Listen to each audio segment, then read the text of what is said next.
Everybody ready? Let's talk about. With regard to food shortage, yes, we did. So talk about food shortages, and it's going to be real. And so we are in the process of working out with our European friends what it would take to help alleviate the concerns relative to food shortages. With regard to food shortage, yes, we did. So talk about food shortages, and it's going to be real. And so we are in the process of working out with our European friends what it would take to help alleviate the concerns relative to food shortages. We do not yet know the full extent the systemic and structural changes which will happen.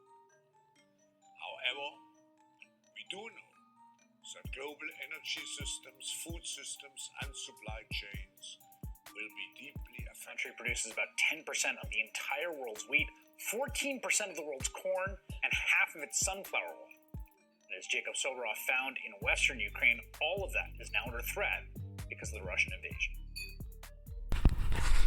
Hey family, how y'all doing this evening?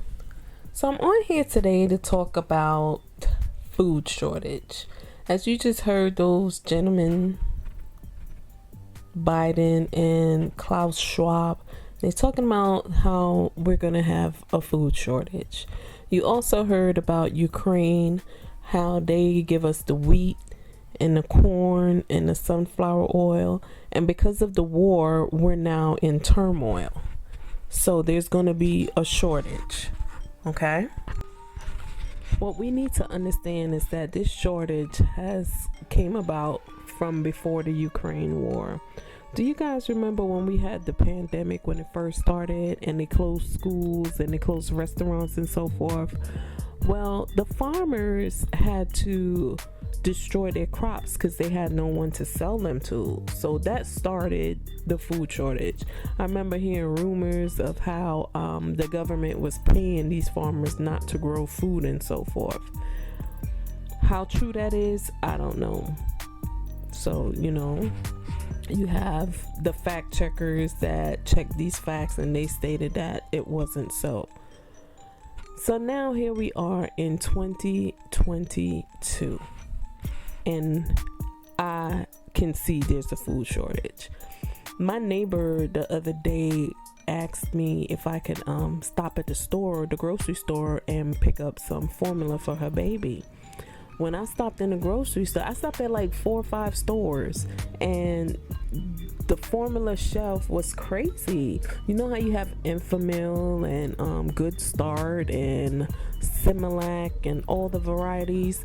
I went to like 5 different stores and there was no milk, none of this particular type milk for her baby. And it saddened me. She breastfeeds too, so that was a plus. But can you imagine if you just have to wait for milk for your baby and the baby's hungry? That means you're going to probably be switching out milks, using different kinds of milk because the stores are short on the milk.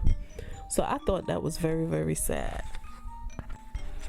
So not only are the baby formulas a shortage, you have, like the gentleman said from CNBC, MSNBC, we're not getting any wheat products, or those are going to be scarce soon because we get all our wheat from the Ukraine, and there's a war over there.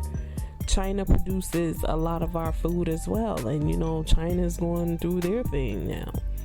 So the US really doesn't produce a lot of stuff, doesn't really produce anything. So we're going to be SOL pretty soon.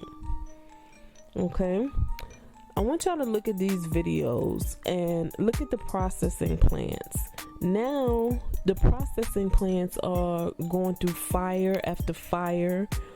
I mean, you have General Mills, you have what is that other one called, Tyson. I mean, there's been like 18 that I've heard of this year alone.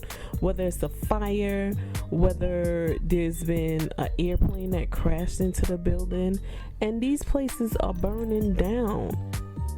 And it's just so ironic to me that now we have a food shortage and these processing plants are being destroyed. How coincidental is that? Or is it really coincidental? You tell me. Take away the processing plants being destroyed. I don't even know how many more we have left that's still standing and in good condition.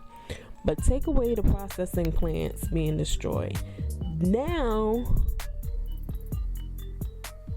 when you take away the processing plants being destroyed, you also have a problem with food being recalled. You know, there's been so many recalls, it's ridiculous. From peanut butter to Lucky Charms to, you know, those little chocolate candies. What is it called? The Kindle eggs, I think it is. Every little thing. You have different countries, the United States, Europe, they're all having recall on food. So when you do get the food, now it's being recalled. They even have recall on beef. When you do get the food, it's being recalled. So now you got to throw the food out. So you stuck. Ladies and gentlemen, you might want to start stocking up on food if you haven't done so already. Anytime you go to the grocery store, just get a little bit of extra something. Beans, rice, you know, spaghetti sauce, anything that you can think of you could get. Because you never know. Look, with the pandemic, when we got locked down, nobody knew that was coming. It just all of a sudden, you know, you saw it in China and other places, and they got locked down, and we didn't think it was gonna happen. We ran out of toilet paper. Nobody could find toilet paper anywhere. This time, guys, that was like a warning shot. Be prepared, you know. Like I said, start stocking up on some food, some water, especially water, because I only drink spring water. I don't drink any water that have ingredients in it. I just drink the spring water with nothing in it. It just says water on there. That's just my personal preference. And when you go to the stores, the waters are short as well. So you don't gotta get it while you can. You know, get an extra can of tuna, corned beef, what do you call that? Canned vegetables, anything that's non-perishable. Try to get as much of those as you can, because you never know.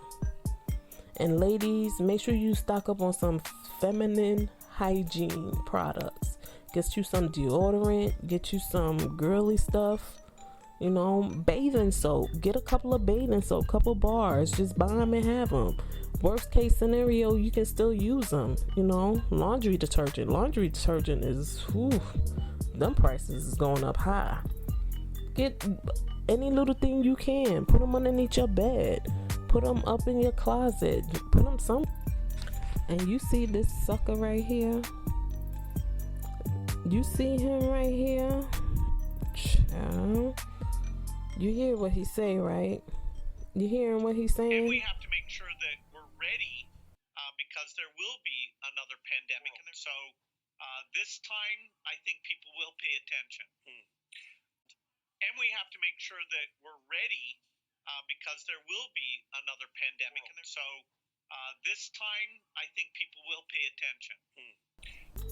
It's gonna be a next one, so y'all need to be prepared. You know, not trying to scare anybody or anything, but let's just be prepared and be ready.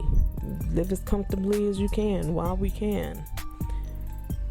So the last thing I want to say is, remember I was telling y'all each week let's do something.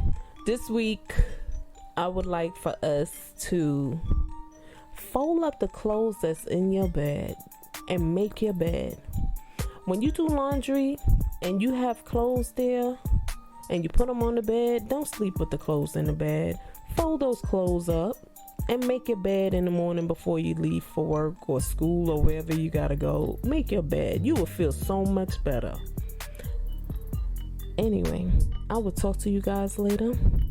Thank you for listening. Peace.